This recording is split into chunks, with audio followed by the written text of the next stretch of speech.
Hello, friends, and welcome to episode 1026 of the Juicebox Podcast.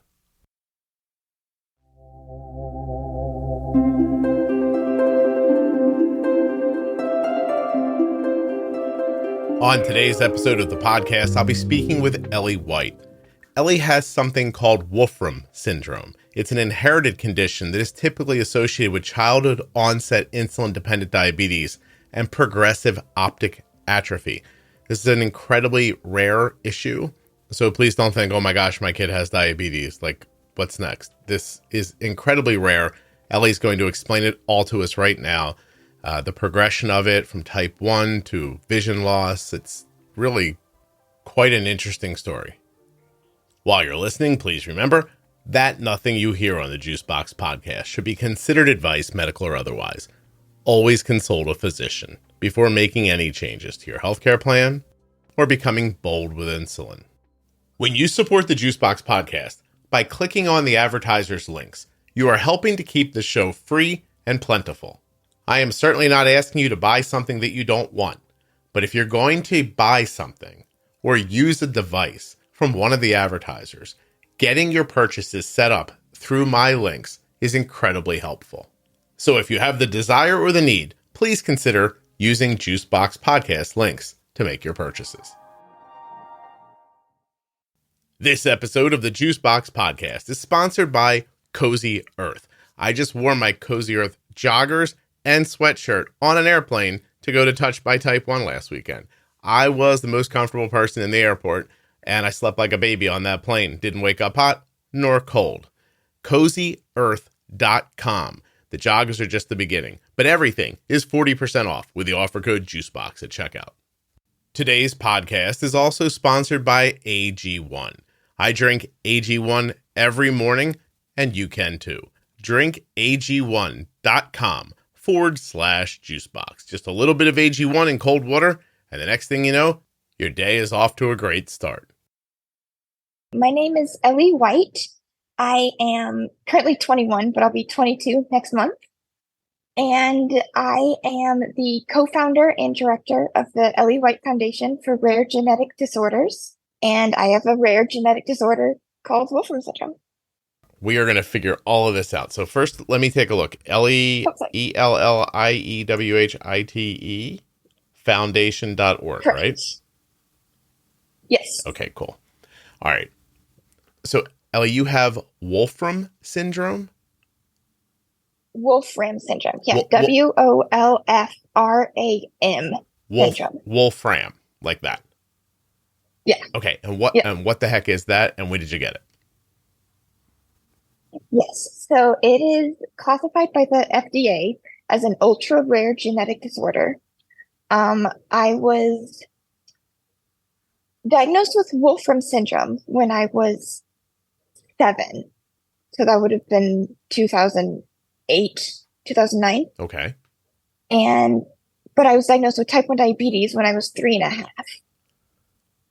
Okay, so type 1 first? Yes, with type 1 first. Okay. Which that's what raised a lot of red flags because I don't have any autoimmune disorders that run in my family at all. Mm-hmm. So that raised a lot of red flags. And yeah, later on we discovered it was Wolfram Syndrome. And I am currently also blind, legally blind. Okay. I can still see some light perception and high contrast, fit shapes and figures, but no detail and no depth perception. Okay. Hold on. And then sorry. Oh, sorry. No, don't be sorry. Is there more to your diagnoses? Uh-oh. Well, yeah, I was just going to say, because then further, down the line with Wolfram Syndrome, it can also have progressive hearing loss. Could be a thing, but luckily I haven't been affected by that yet. Okay. It can have coordination loss, but I also have not been affected by that yet. But I have been a big time dancer, 13 hours a week, ever since I was 2. Mm-hmm. And unfortunately, Wolfram Syndrome eventually affects the respiratory system. which, controls your breathing, Yeah. and it has brainstem atrophy. So unfortunately, it's a terminal disorder with a, mean life expectancy of 39. Oh, really? That's the life expectancy. 30. When do people normally get it? Do they get it at certain ages, or is it all over the place? Typically, it is found to So typically it is found that they get juvenile onset diabetes when they are 6. Then they develop optic nerve atrophy, so vision loss, when they're about 11. Then they get like diabetes insipidus when they are 12. And then they get hearing loss, typically, I think, when they're like early 20s. Okay. And that's also when the coordination can play a role in everything, along with other neurodegenerative issues, like neurological issues. Yeah. And Ellie, does this absolutely happen to everybody? Do you know what I mean? Is the progression, are there some people who, is there anybody who's lived to an older age or lived without the hearing loss or without the blood? Do you know what I mean? Can you have some and not all? You typically can somewhat, but then again, it is so rare. Currently, there are only 200 people in scientific literature right now in the world with this disorder. Really? The prevalence is 1 in 770,000. Oh my gosh. How many people? Yeah. I'm sorry, I'm Googling while you're talking. Yeah, wow. An estimated prevalence of Wolfram Syndrome type 1 is 1.5 million people worldwide. Approximately 200 cases have been described in scientific literature. That's insane. My goodness. Mm-hmm. Yeah. Have you ever won anything? When I was diagnosed. Ellie, have you ever been lucky with anything? Yeah. Does this work the other direction for you? Do you win the lottery a lot or stuff like that? Or this is the only really rare thing that happens to you? Yes, it has. It has closed, one big door in my life, but has opened so many others. I had the amazing opportunity when I was 9 years old. My dance group, we got to perform on America's Got Talent. No kidding. Yeah, my dance group, we actually ended up getting second place in the whole show. Oh, congratulations. What year was that? Season 6 of America's Got Talent. Oh, no kidding. We were the Silhouettes, a shadow dancing group. I'm looking right now. You really have been. So you've been dancing your entire life. Pretty much. I started dancing when I was 2. Okay. Wow. No kidding. You got Nick Cannon. That was a while ago. Yes, it was. What was that experience like? How long were you there? Is it what you see on television, or is it different, your experience? It's somewhat different, but it's pretty accurate. Okay. But it was so much fun. It was so amazing. And of course it was awesome to perform, and dance and be on TV and, be doing this awesome thing, because that has always been my favorite show. Yeah. But my biggest thing that I wanted to do with America's Got Talent, because that's about the same time that I started my foundation, when I got diagnosed with Wolfram Syndrome. Mm-hmm. And my biggest goal was to use that as a national platform to spread awareness about the disorder. Okay. And when I finally got interviewed about Wolfram Syndrome, that was the first time it was ever mentioned on a national platform. No kidding. Congratulations. Yes. Good for you. That's wonderful. Thank you. How old were you then? So that's my biggest. I was 9. Well, and actually the finale show was on my 10th birthday. How about that? Well, that's something. Good for you. And whose idea was it to go on the show? How does that all work? So it was my dance groups, we just have my dance group had an interesting idea. We're just like, why not audition to this, for this? Mm-hmm. So we ended up doing a first audition in Minneapolis. And then, America voted and we went through to the next round, which was in Las Vegas. And then everyone voted and we moved on. And then the next several shows were in Hollywood. That sounds really fun. Yeah, we just were in Hollywood for yeah, were you there for weeks? Several times, but we were there for about a month. Yeah. Yeah. So did you travel back and forth or did you just stay there? So for the last few rounds of the show were a week apart of each other, so we just stayed there. Mm-hmm. But then when it did have a 2 or 3 month break, we traveled back. No kidding. That's interesting. I was once in the audience of America's Got Talent. That's all. Oh, that's cool. That's really cool. It was a fun afternoon. Yeah. I did it when it was in New York. It was a good time. Wow, that's really crazy. Cool. So are you still in that dance group now? I am not actively part of the team, but I do go back for when they have alumni visits and stuff like that. Okay. Wow. All right. But I do dance just with a dance studio that's closer to my house because we moved more into Denver. So let me try to go back and pick through some of the things you've said and make sense of it for me.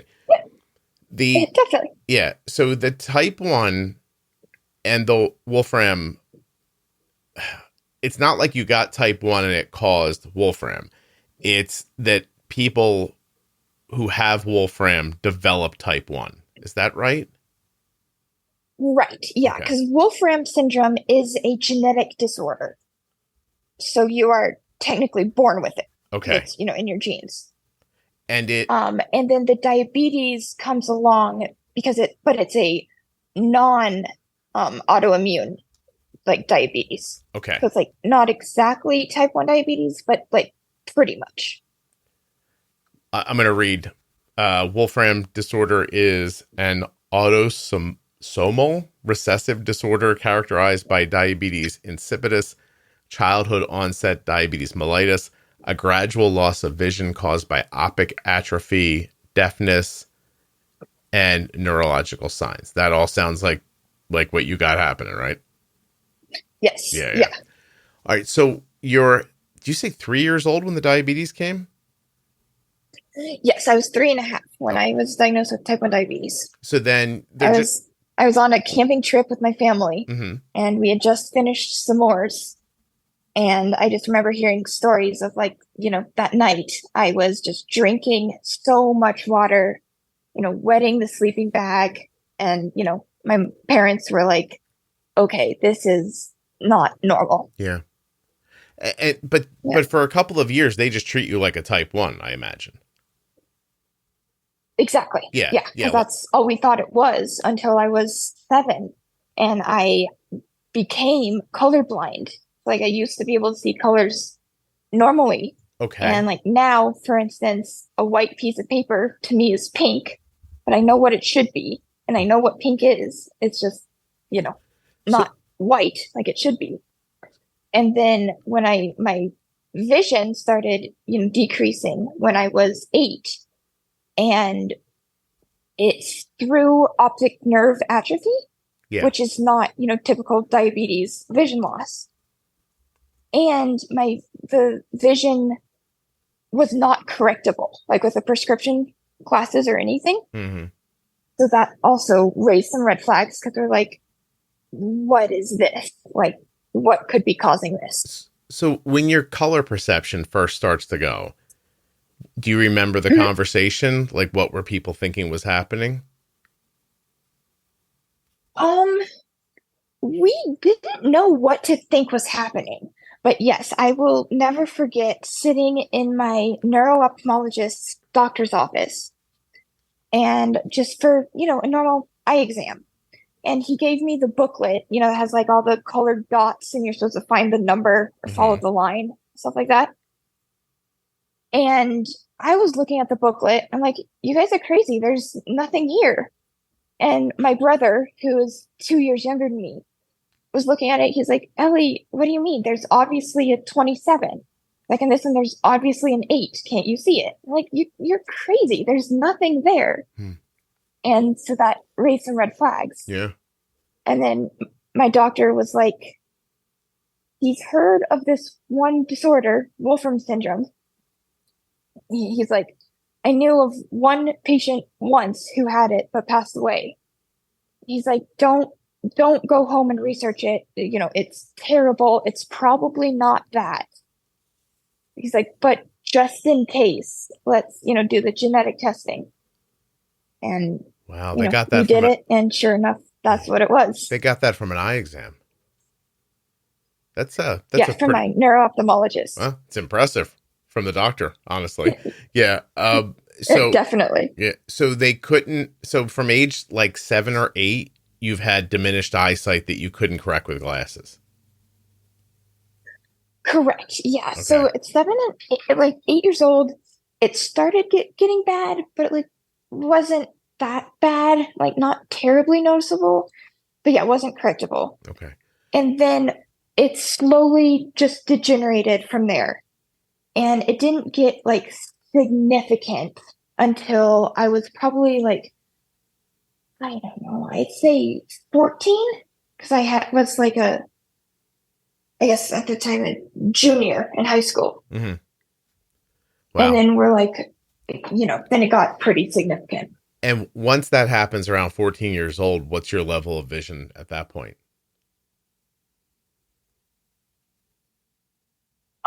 At that point, I'd say I'm trying to remember, like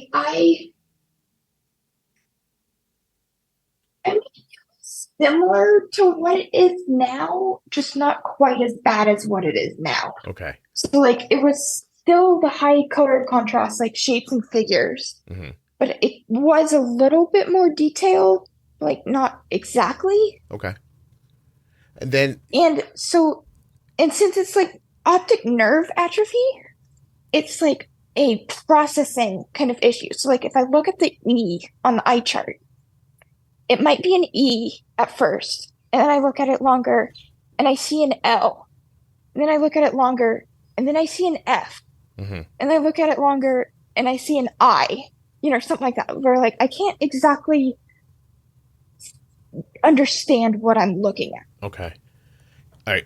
So I have a couple of questions. I guess my first one, I'm sorry, this is kind of like I'm going to be like direct. At what age did someone say to you, or did you recognize I'm going to have a shortened lifespan, likely? So it was actually right before America's Got Talent, when I was 9, when I was told about this whole diagnosis. But my mom made sure to not make it be like an awkward, like, sit on the edge of the bed, now listen to me closely, kind of a thing. We just wanted, because she didn't want it to like be a heartbreaker. I think that's why I have such an awesome, perspective of it all right now. Because she just like kind of mentioned it to me in the car on the way to dance class. And I heard about it, and I heard that it was a terminal disorder and that I wouldn't live as long as a normal person. But it didn't impact me like how I feel like it should, if you will. Because I then just like almost immediately just turned around and like put my foot down, and I'm like, I'm not going down without a fight. I'm going to kick this and I'm going to win. AG1 is a foundational nutrition supplement that delivers comprehensive nutrition to support whole body health. I drink AG1 in the morning in some cold water. It is the first couple of moments of my day, and it really helps to get things going in the right direction. Drink AG1.com/juicebox. Through a science-driven formulation of vitamins, probiotics, and whole food source nutrients, AG1 delivers support for your brain, gut, and immune system. When you use my link for your first order, drink AG1.com/juicebox. You'll also receive a free 1-year supply of vitamin D and 5 free travel packs with that first order. That's at my link, drinkag1.com/juicebox. When you get your AG1, we'll be sharing a morning ritual together. So if you want to take ownership of your health, it starts with AG1. Try AG1 and get a free 1-year supply of vitamin D and 5 free AG1 travel packs with your first purchase. That's, of course, at my link, drinkag1.com/juicebox. So there I was on my flight to Orlando. Just the other day, I was wearing my Cozy Earth hoodie and my Cozy Earth joggers. Right? Now, why is this important? Because the lady next to me, she didn't have on Cozy Earth. I could tell because she was wrapped in a blanket. She's freezing cold. And the guy behind me was blowing the air from the ceiling down on him like crazy, trying to stay cool. Me, I was just existing. Not too hot, not too cold. Just coasting along at, I don't know, however many thousand feet up in the air we were, as comfortable as a baby in a basket. Now, Cozy Earth has an offer for you as a Juicebox Podcast listener. It's a pretty big one. They say go to CozyEarth.com. Put whatever you want in your cart, and then apply the offer code JUICEBOX at checkout, and you will save 40% off of your entire order. It's 40% off with the offer code JUICEBOX at CozyEarth.com. Now, sure, I was comfortable on the plane. Not too hot, not too cold, but also, I looked fly as a... You hear what I'm saying? I looked good. Silky smooth, baby. I was popping. Had my black ones on with my white sneakers, and I looked good. What am I just saying to you? I looked good. Now, is it possible I look like an old man in great joggers? Who knows? Let's not split hairs. Let's just say this stuff is really, it's quality. And you can tell just by looking at it, but definitely by wearing it. Same goes for their towels and their bed sheets and all the other great stuff that Cozy Earth has to offer. Check them out at CozyEarth.com. And don't forget the offer code JUICEBOX at checkout to save 40% off of your entire order. And yeah, that's when I had the crazy 9-year-old idea to start a foundation. Yeah, how do you start all that? Like, what does it do day to day? I mean, I'm assuming you're raising money and awareness and things like that, but how much of, do you have, contact with it? Like, what do you do for it, the whole thing? Yeah, well, so when we were in the process of getting it started to be a 501c3, I got in contact with the senator of Colorado, Senator Bennett, and actually became pretty good friends with him. And he invited me one summer to speak at the U.S. Capitol in a standing room only in his office with all of the, all the people that work with him. And I spoke to them about the importance of medical research and, my idea of starting a 501c3 and why it should be approved. And 3 weeks later, we got the notice in the mail that I'm a 501c3. Do you have events? Do you raise money? If you raise money, who do you give it to? That kind of stuff. Yeah. So I have events. I have an event coming up that I'm currently planning for, a fundraiser. I do a 5K walk for my birthday. Because ever since I was little, I did the walks with JDRF and the Children's Diabetes Foundation and everything. And I would raise money. So now I do that for my foundation. And I just ask, instead of birthday gifts, for donations. And I am so lucky that I get to say 100% of the profit, that all the donations that I get at the event, 100% of it gets donated to Washington University in St. Louis, Missouri. That's where they're doing the lab. Fumihiko Urano. He's one of the main researchers on Wolfram Syndrome. And I donate my money to him. And I am so fortunate to say that, he's my doctor and a researcher and all that, but he's really a really good friend now. Oh, that's wonderful. And yeah, well, and the research he's done is just over the moon spectacular. Um, I want to say it was like 6 years ago. He discovered a drug and did like the, mouse and rat models and tested the drug on them. And then finally got it FDA approved to be moved to human trials. Mm-hmm. And with that drug trial, the first ever trial for Wolfram syndrome in the world, I got to be patient 001 on it. What were they And looking into with that drug? What were they hoping it was going to do? They were hoping it was going to slow down the progression. Okay. Which it did. It didn't do it like as significantly as we were hoping that it would, but something is better than nothing. And then, after that or since that, my mom is a biologist. She's a molecular, cellular and developmental biologist. So I'm so fortunate that, this is kind of in her interest and everything. Yeah. She, through her just, researching and trying to figure out what to do about Wolfram syndrome, she found this drug and this company that was using this drug in ALS, which is a neurodegenerative disorder similar-ish to Wolfram syndrome. Mm-hmm. And so she brought this, idea to this researcher. And she's like, hey, you might want to look into this. And so he was looking into it and, did it in the mice and the rats and studied it very closely. And he actually got it very recently, just this April, got it FDA approved to start in human trials. And I had the amazing opportunity at the end of April to be patient 001 on that trial as well. Wow, no kidding. And what are they doing? And I'm currently... You're in that trial right now? And I'm currently 4 months... Yes, I'm 4 months out of 6 months into the trial. Right. And no negative side effects. And it has actually increased my endogenous insulin production. Oh, so no. It's, what's really what's the trial exciting. called? What's the trial called?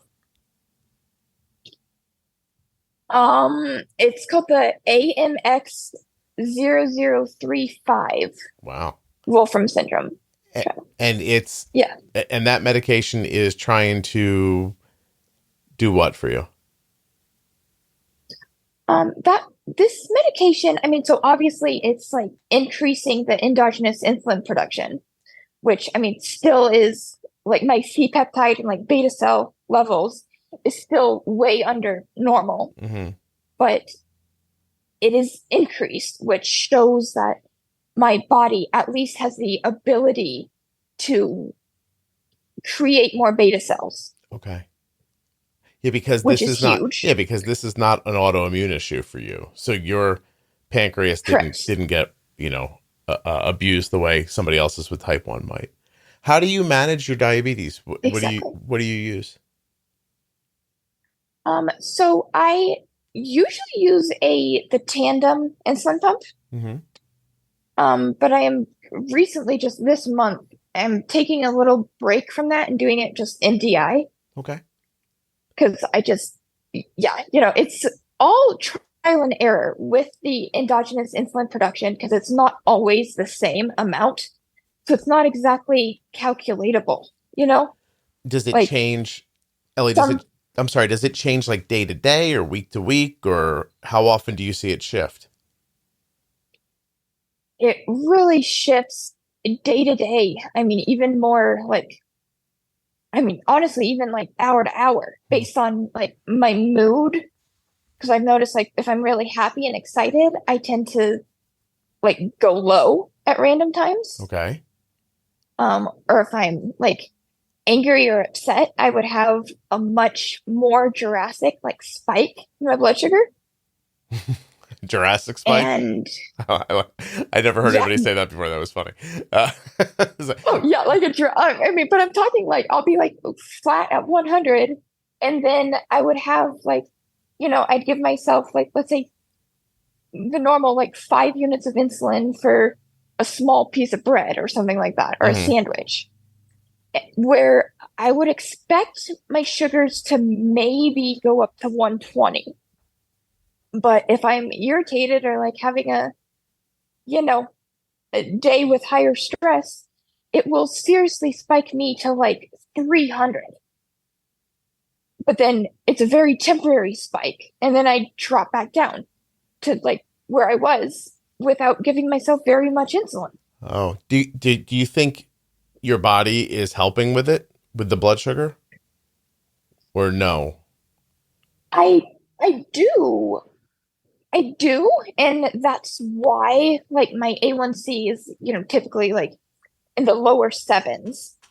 Um, but that's why I think I can't really get my A1C much lower because I can't calculate and I can't properly estimate like what my body is going to do, like how much insulin or how much help my body is going to put into this. Yeah, it's almost like you're in a constant honeymoon situation that people with an autoimmune type 1 diagnosis would have, where they get like a little more production and then less and more, and then it kind of fizzles out in the beginning, but it just keeps happening for you. Exactly. Yeah, Yeah. that sucks. I'm sorry, because that's got to be.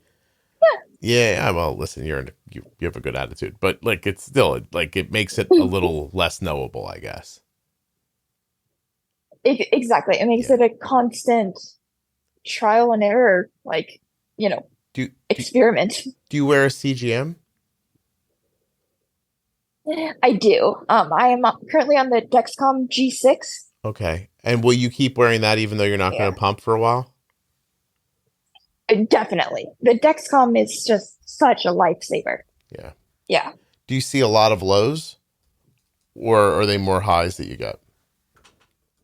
Mm, they're more highs, but then I can occasionally have the like unexpected low. And it really also really depends on like what my day looks like, as far as like activity or exercise or anything. Hmm. Because even that, sometimes I would need to, like when I was on a pump, sometimes I would need to put in a temporary basal to like, make sure it's not too much of the, exercise to go low.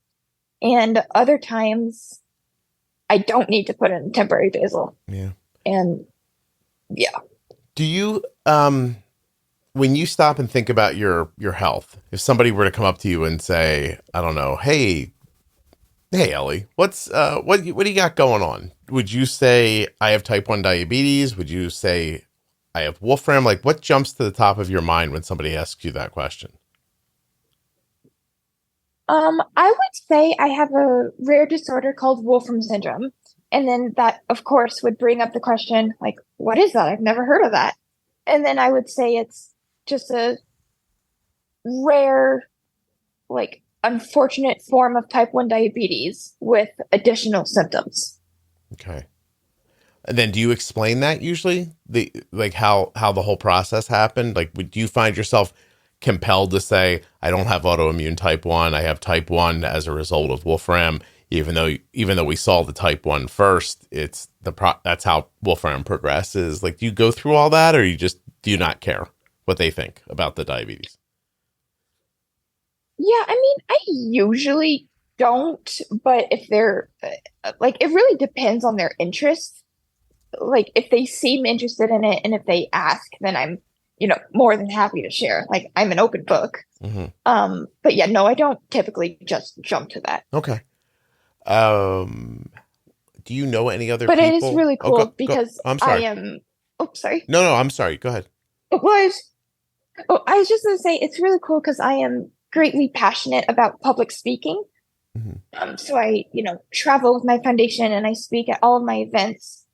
And I even do like, any awareness spreading I can. In fact, this October, I actually am giving a presentation about my disorder at Princeton University. Really? So yeah. That's up the street from my house. Oh my gosh, really? Yeah, it's like 10 minutes from my house. That's awesome. Well, you're more than welcome to come if you would like. When is it? I'm pretty sure my presentation date is October 13th. Oh, no kidding. Oh, that's crazy. And so you're flying out here to who will you be giving this presentation to? So I'll be doing it with and to a company called the Independent Science. They are a group of blind individuals trying to make the STEM field more accessible. Mm-hmm. And then people from Princeton, like I actually gave a presentation at Princeton, like with the same group last year. And I had even some like genetic professors come up to me and like genetic students come up to me and ask questions about Wolfram syndrome. And so it's just like an open kind of presentation. Yeah, like just a big conversation. Let people kind of open their minds up and think about things. That's a good idea. Wow. Exactly. Yeah, and you're in like Colorado, right? Yes, I'm in Colorado. Oh. Well, sounds like a nice trip. How long will you stay? Just fly in and fly out, or will you hang out for a little bit? Yeah, it would pretty much just be like, I mean, I'll probably fly in like the 12th and leave the 15th probably because I am in school. Oh, I have school Monday, Tuesday, Wednesday. So you're leading me into my next question by mentioning school. Again, you have an amazing perspective and you've got a great attitude and everything. So I'm not expecting you to be all like a woe is me person, but still the question remains. If you think that reasonably speaking, you might have 20 years left and your vision is diminishing, how do you think about the time you spend? Like your goals and the things you want to do every day? Like how do you decide like this is a thing I should put this valuable time into? Does that make sense?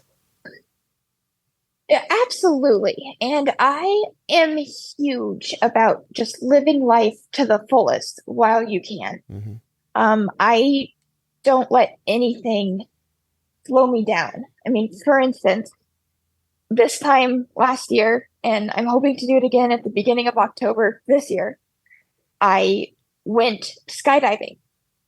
And it was, one of the most incredible things I've ever done. And it was just like one of those things that I'd always wanted to do, but never had like the guts to actually do.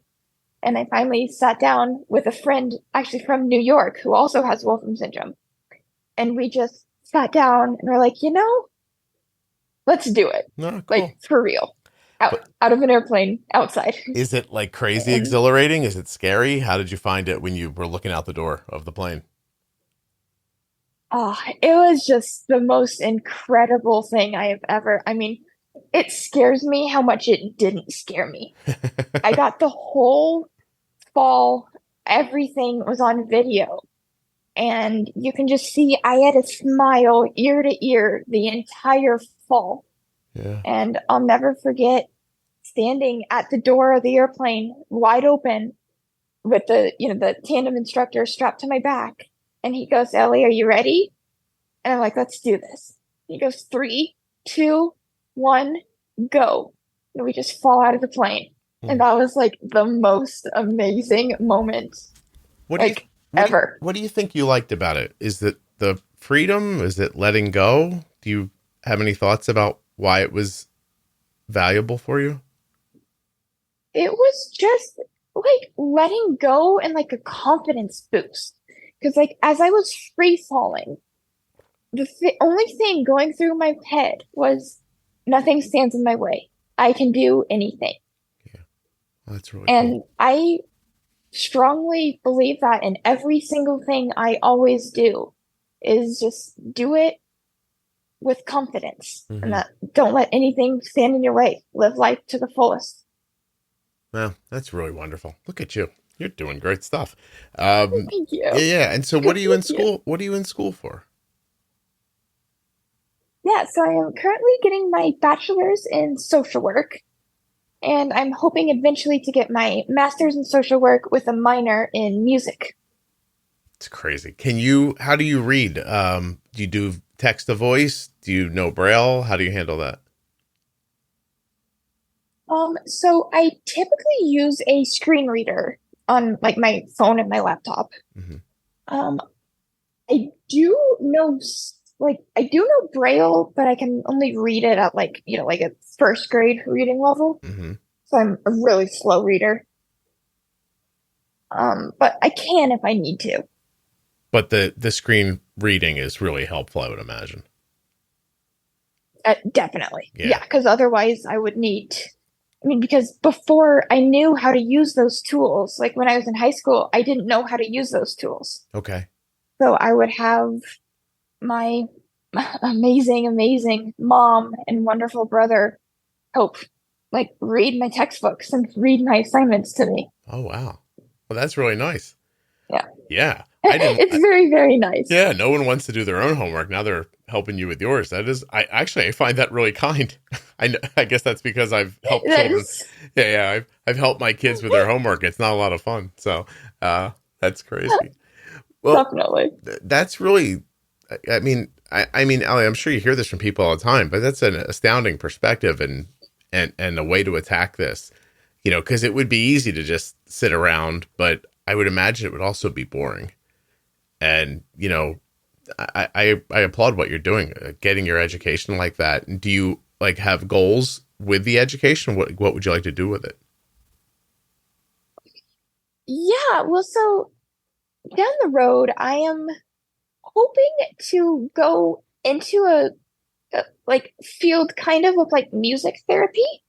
Mm-hmm. Because it's just my biggest life goal, just in general. If it's in the medical field or if it's just in social life, wherever it is, I want to help people. And I want to show them that they are worth something. Their life is more than what they think it is. Yeah. And I just want to help anyone understand the importance of life and how to live it. Yeah. I mean, I guess when somebody gives you a number, like any number, I would even imagine, this is when we are charting you to live till, I guess it could do two things to you. It could make you feel the way you just explained, or it could make you feel like you're on a countdown timer. And I would think the countdown timer is not a great way to live. So this idea of just live life to the fullest and take risks, do things that make you excited. I mean, that to me seems like the way to go. But I also assume that it's easier said than done. I'm sure there are a lot of people who have that thought and can't get to it. So how were you able to do that? Obviously I'm assuming support from your family, but where do you think the mindset comes from? Yeah, absolutely support from my family, because I know I'm a busy bee. I'm a go, always doing something and always doing something crazy. I call my mom and say, "Hey mom, I'm going to be staying up in the mountains with some friends going whitewater rafting this weekend." She's like, okay, have fun. And it's just, yeah, the support my family gives me is just really heartwarming. Yeah. And then it's from that makes me look in the mirror and I see, I practically see me standing there, of course, but then visualize my family standing right behind me with thumbs up or hearts or something. Mm-hmm. And you can do this. They're my cheerleaders, and they really show me that I can do stuff. Wow. Is there anyone else in your family living with a medical issue or no? Absolutely no. Wow. No, my mom's fine. So since it's an autosomal recessive disorder, my mom has one gene, my dad has one gene in this, one mutation, genetic mutation. Yeah. In this gene. And with just one, and my brothers also both have just one. And with one, they're completely fine. They're carriers of Wolfram Syndrome, but they're silent carriers, so they're not affected by it. That's something. But then me, I ended up with, your body has things on the order of 4 to 6 billion base pairs of DNA. And I ended up with 2 incorrect pairs. And that's giving me, Wolfram Syndrome. Yeah, wow. Something that almost doesn't happen to anybody, like statistically. You know what I mean? How many people do you know, like, that actually have this? You mentioned a friend, but how many other people do you know? So I have a friend in New York. I have a couple friends in St. Louis, Missouri. I have a few friends now in Colorado. Mm-hmm. When I was diagnosed, I was the only one known of it in Colorado. But now I think there's like 5 that I've met. So I guess I have some friends live in Jordan, have it. So like some kind of Spread around the globe. Everywhere. Yeah, spread around the globe, but it is just like a bigger handful. Mm-hmm. Wow. I don't want to like monopolize your time. So is there things that you should like that I don't know to ask you about that we should be talking about? Like, this is a little outside of my knowledge base. So anything I'm not asking you that we should be going over? I mean, I don't exactly think so. Okay. I mean, I'm an open book, so if you have any questions, don't worry about my time at all. Okay. Well, then here to answer any questions you have. Then I got more. Do you date? Absolutely. I mean, I do. Mm-hmm. I haven't been like much of a date or anything, but yes, I do currently have a boyfriend. Okay. Oh, okay. And so that's not a, like, I'm trying to imagine, at your age, I don't think people are thinking, like, I don't know what people are thinking when they're 21. And by the way, happy birthday, because I know you're going to be 22 soon.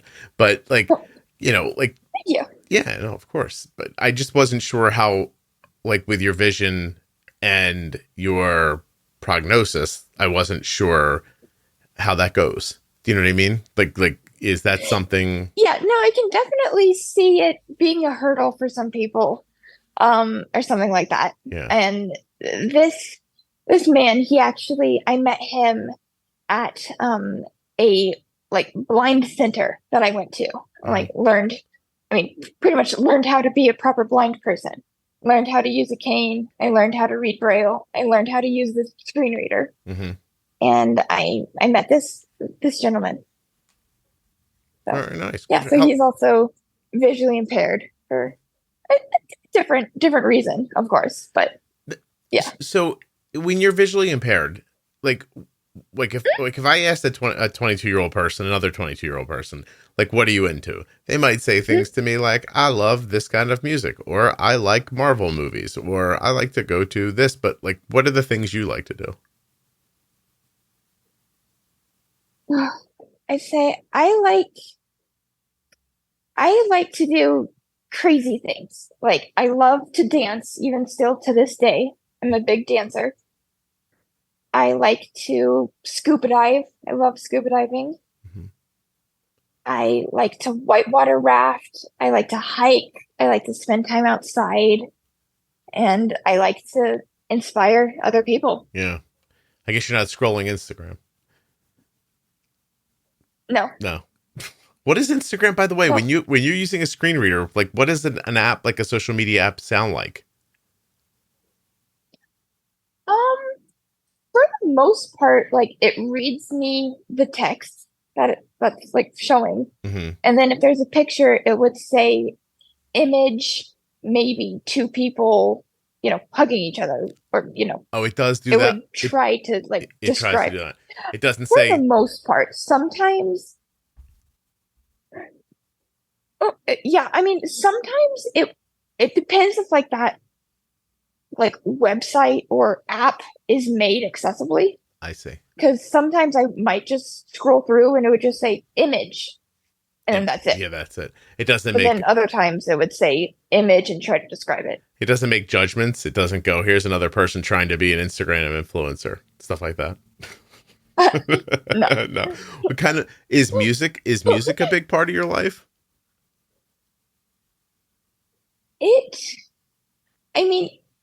is like, I mean, so I mentioned that like I'm going to school or like hoping to be going to school for like a minor in music. Right.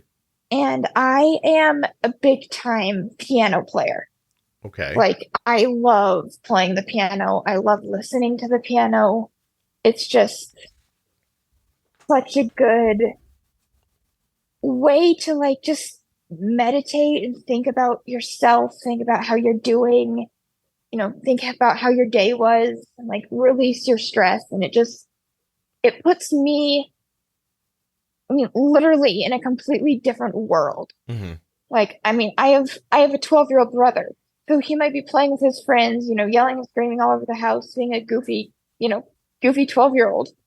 And I just go in the room that has the piano and I just sit down at the piano and start playing. And it seems like the world around me just like gets blocked out and I'm at the piano enjoying myself.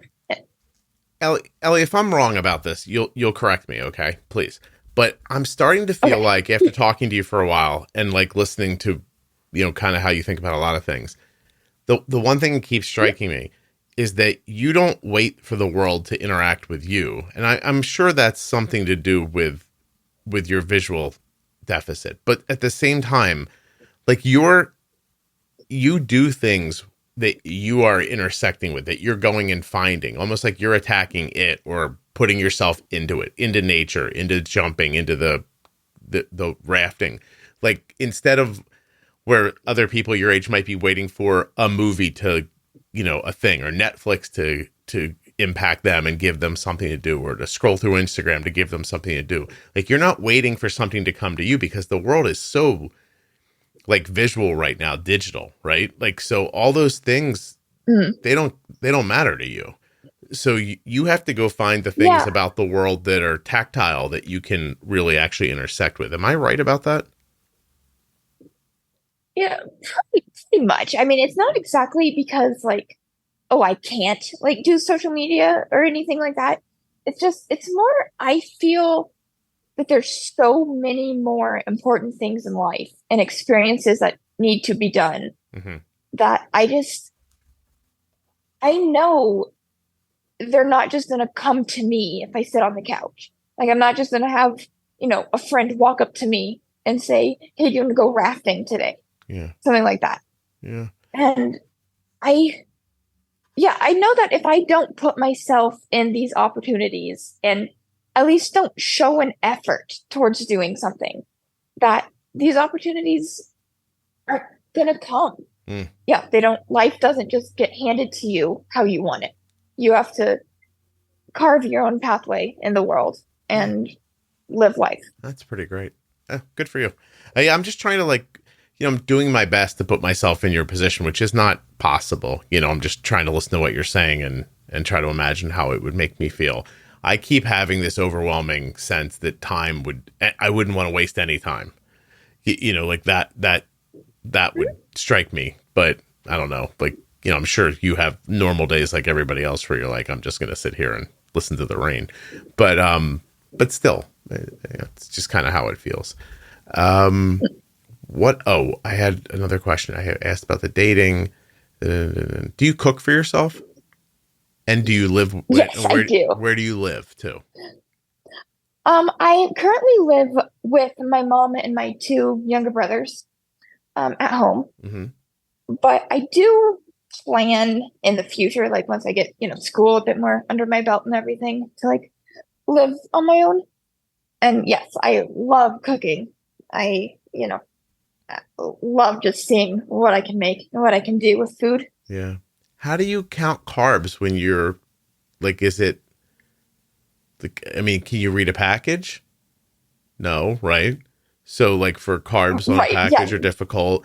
What about like estimating sizes of things? How do you handle all that?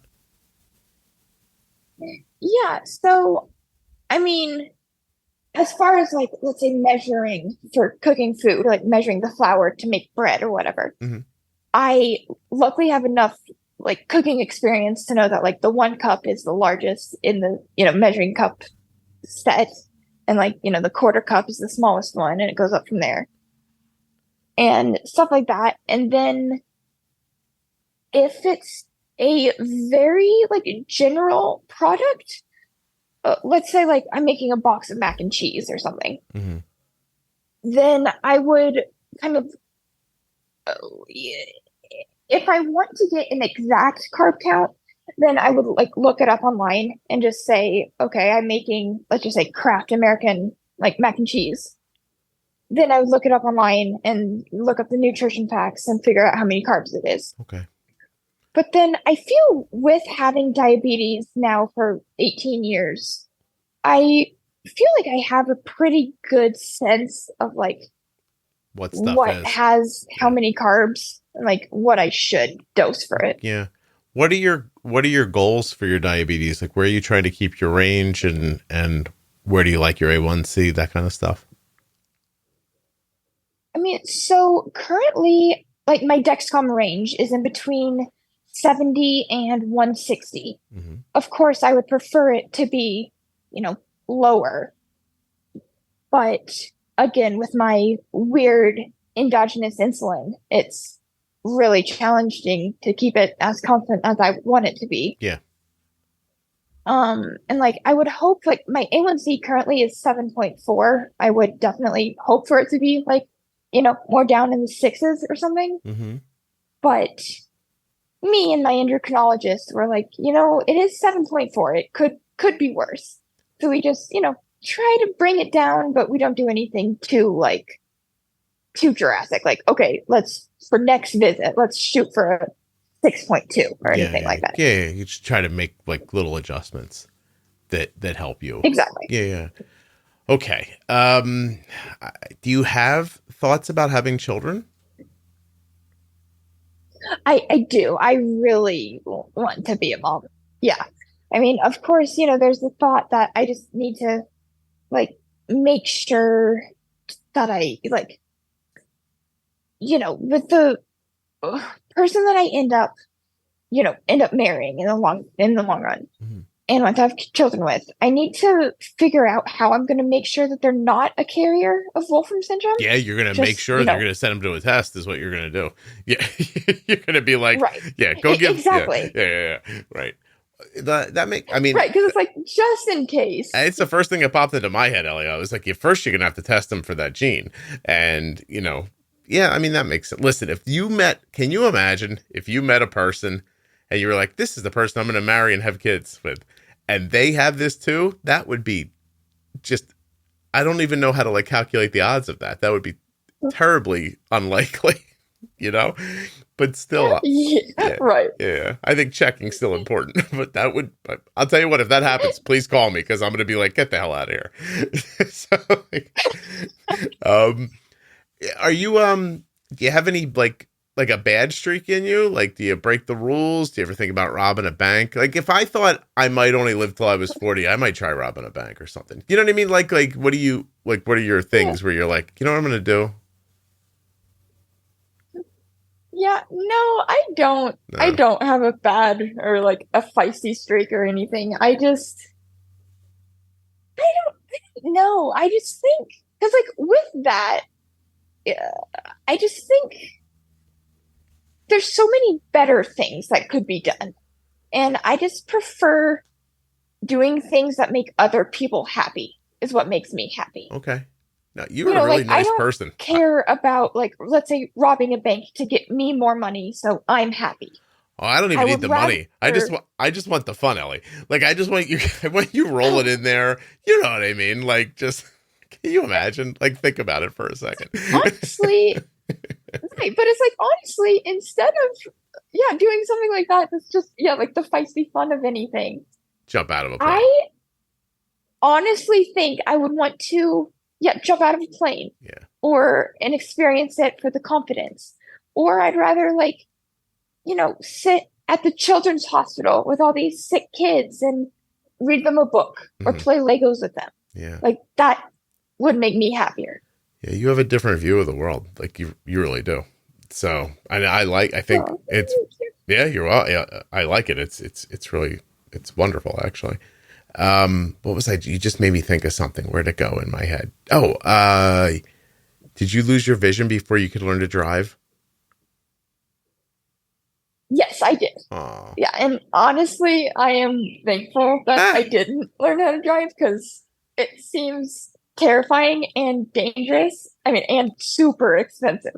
So, It's a like, number of those I'm things. good with my like $40 cane that gets me around, and I just need like a new one. Like, it lasts me about a year, maybe 2 years. Yeah, you don't have to replace the tires or the brakes or anything like that. But that I just I do have to replace the cane tip. It's like a $2 tip. But yeah, listen, tires are pretty expensive. Let's not try to compare those things. But that's what about? So yeah, I was just thinking about like I wonder if that happened. Did you have like were you old enough to have those thoughts as your vision was waning? Like, oh, I want to try this. Like, were there things you did before it went away? I mean, I did not for the purpose, like, not because I knew my vision was going to be going away, but I did, like, would sit on my mom's lap and, like, kind of drive the car and stuff like that around just, like, the neighborhood or something. Yeah. Just, for fun, being, like, a 13-year-old wanting to be big. I definitely would have let you do that. But I guess. Yeah. Right? Yeah. But it's like, I guess I did have that time once when I was at the eye doctor when I was 15. And I remember the eye doctor, giving me my results. And that's when I was like past legally blind. And that's when it very first hit me that like I wouldn't be able to drive. And I do remember, tearing up a bit and like, going to my mom and being like, Mom, I'm not going to be able to drive. I'm not going to be able to do that.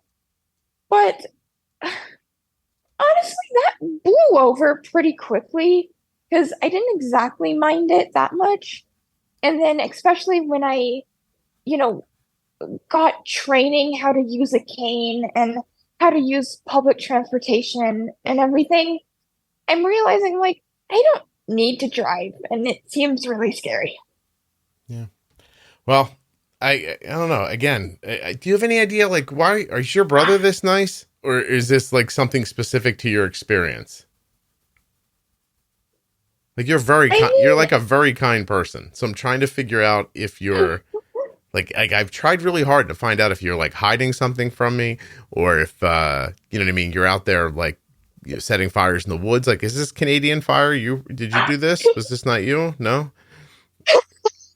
No, it wasn't you? No, okay. Nor was the Lahaina one. No, okay. You're not like doing heroin on the weekends or something or nothing, right? Just. No, I mean, I did come from a very kind family. We've had our family, shenanigans, as all families do. But I feel through my dance experience that has raised me to be a very like self-disciplined, like tame person, if you will. Mm-hmm. And then through my experience with Wolfram Syndrome, that has really brought my attention to appreciating who I am. Yeah. And living life to the fullest and realizing what is important in life. And again, it's that I would rather bring a smile to other people's faces, not go do something just for the fun of it. Yeah. All right. Well, Ellie, if you ever break bad, let me know. Okay. Is that a reference you would know? Probably not. But probably not. No, yeah.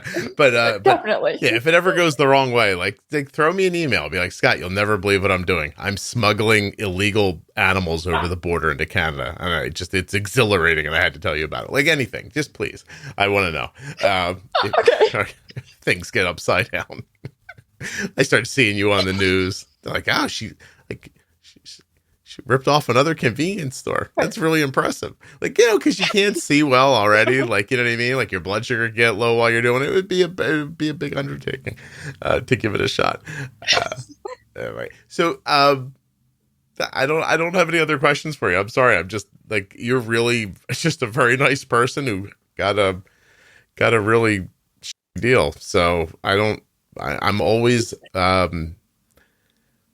Honestly, I'm always very interested in people who have, more than tough circumstances and somehow tell stories like this, like, you know, when, again, you're not out there like setting forest fires in Canada, which, by the way, I heard they're back, the Canadian fires. And let me just say to people in Canada again, please don't let that smoke come down here. It was very upsetting, and I don't want it. I mean, I know you guys are on fire, but I'm also being bothered by the smoke. So I would like something to. Your sarcasm is not bad. You know that? You're pretty good with my sarcasm. Say that again? You're pretty good with my sarcasm. Oh, yeah. So that's one of the things I would have to say, being in like the blind community. That's one of the big things that I picked up on, is that's how we make each other like feel good. There's a lot of sarcasm with like in between us blind people. Okay. We're seriously walking down the street, like on the sidewalk next to a, fairly busy road. Me and a group of like, 2 or 3, maybe 5 other blind people. And we'd bump into each other and we'd like yell back behind us, "Hey, watch where you're going." And then the back person would be like, "Sorry, I'll walk with my eyes open next time." Stuff like that.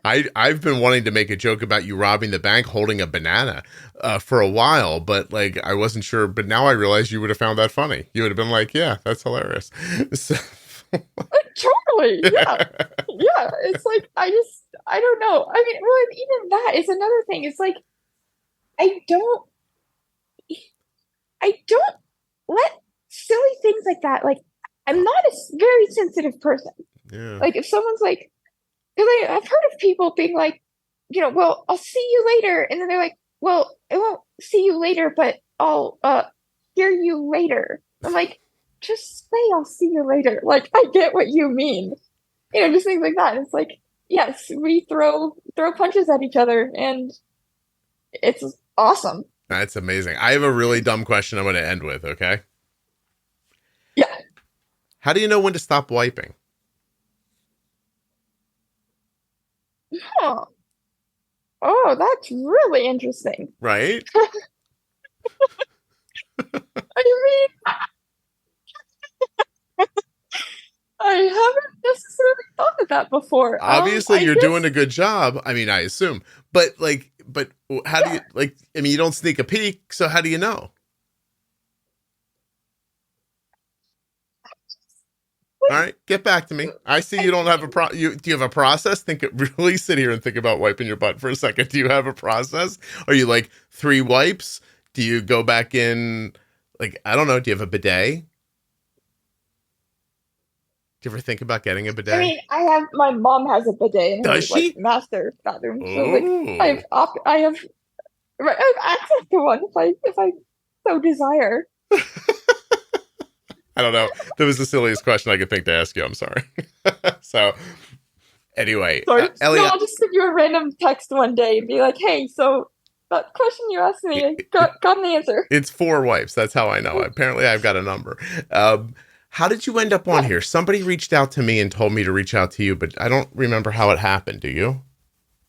Yes. So it's a friend of mine, Jennifer, and I believe she's in Arizona.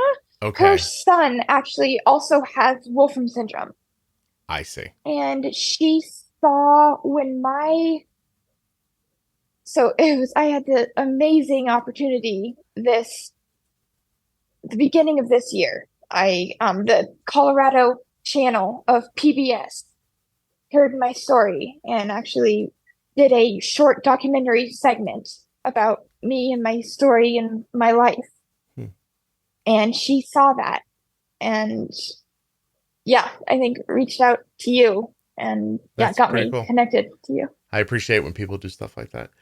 Okay, Ellie, EllieWhiteFoundation.org, and I think I have enough time to get this up before it happens, but you have your next thing's on October 1st, right? Your 3rd annual Wolfram Syndrome Global Awareness Day is Sunday, October 1st. Yes. So that's actually something I helped start almost 3 years ago. Mm-hmm. Worked with foundations like in the UK, in Estonia, in Germany, we all worked together and created October 1st is the International Global Wolfram Syndrome Awareness Day. Okay. And I am so fortunate to be I'm having that birthday fundraiser walk that I was telling you about. Mm-hmm. I'm going to be having it on October 1st, the Wolfram Syndrome Day. I'm also seeing on your website that last year for your 21st birthday, you raised over $25,000 for the research. That's really great. Yeah. Yeah, I have the amazing opportunity to say through the 10 years that my foundation has been a thing, I can say that I have donated I think just under $500,000 to this research. Oh, good for you. That's wonderful. Yeah, that's really wonderful. I tell people every bit helps. Yeah, no, I mean a little bit, and you get it over to it's Urano, right? Yeah, Dr. Urano. Yeah, and then he makes the magic. That's really all right, Ellie. I'm glad we did this. I appreciate it very much. I hope you have a good weekend. I will get off in a second and let you know when this will come out and everything. But thank you very much for doing this.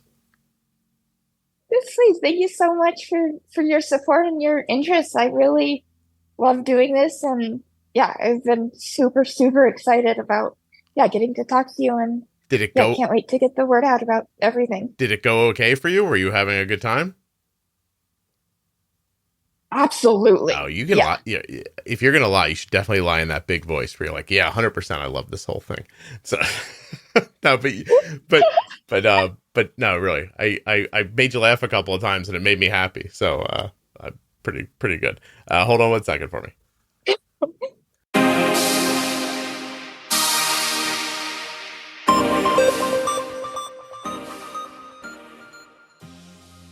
Well, I just can't thank Ellie enough for coming on the show and sharing this story with us. Really is a courageous thing for her to do. Please do check out her foundation and her upcoming event. I want to also thank Cozy Earth and remind you that you'll get 40% off of your entire order if you use the offer code JUICEBOX at checkout at CozyEarth.com. And of course, 5 free travel packs and a year's supply of vitamin D is what you'll get with your first order of AG1 at my link, drinkag1.com/juicebox.